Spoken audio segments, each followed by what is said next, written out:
This week is National Volunteer Week, and the Canadian Red Cross is celebrating the people who donate their time to support and help people who are facing disasters in their lives. The Red Cross couldn't do the work it does without its volunteers. One of its volunteers is being celebrated by the organization. Debbie Blair has been a volunteer for the Canadian Red Cross for more than 4 years. Joining us now is volunteer Debbie Blair. Good morning, Debbie. Good morning. It must be hard because you probably want to just hide, but you are always helpful and you are being celebrated. How do you feel knowing that the Canadian Red Cross is celebrating you? Amazed and a little nervous, a little surprised. Really? Yeah. So tell me about some of the work that you do for them when you volunteer.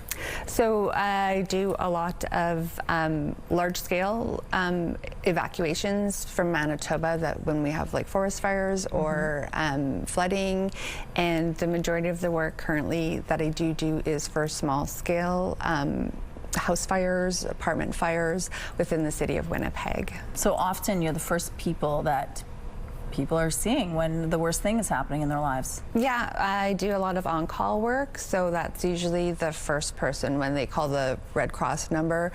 They reach me and I take their information and talk to them and hear their story. And is it difficult for you when you see them going through something so difficult? It's hard, absolutely, but it's also amazing because the Red Cross, the training that we get to do, so I feel confident being able to do the work that I do. Okay, so you're the first line of defense for these people, and what sort of response do you get from them when you do help them, you point them in the right direction? Usually I've gotten tears, I've gotten laughters. During in-person work, I've gotten hugs. In-person work, it's always amazing. We have a really cute teddy bear, and to be able to give even the adults a teddy bear sometimes is amazing. What's the one experience that always stands out for you where you feel the most proud? Probably doing in-person work for a small scale, where it's like an entire family that we've put into a hotel. We go and meet with them at the hotel, talk to them, register them in our system, and then provide, financial assistance for clothing, food, keep them in a hotel for a couple days, and then we provide them referrals as well too. So you go home and you feel pretty good at the end of the day. Yeah, it's the satisfaction of being able to help, for sure. Okay, so let's talk about if somebody's watching you right now and they're inspired by you and the important work you do, and thank you so much for helping out in our community. What would you tell them to volunteer, to help out in any way they could?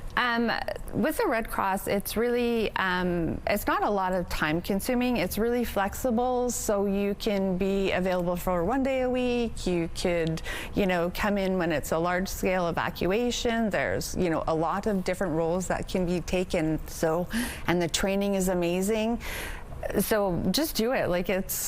Please help. We can always use more volunteers. Absolutely. Okay, so let's talk about the training. What kind of training did you get?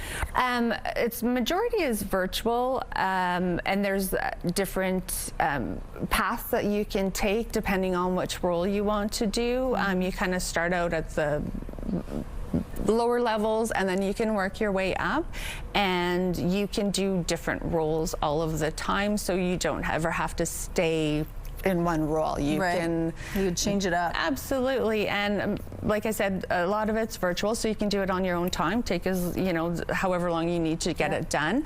And then we have virtual classroom work and some in-person stuff as well. Well, thank you so much for making a difference in our community and helping people when they are experiencing some of the worst days of their lives. No problem. Thank you. Yeah, for sure. And congratulations. Yeah, thank you. Thank you for having me.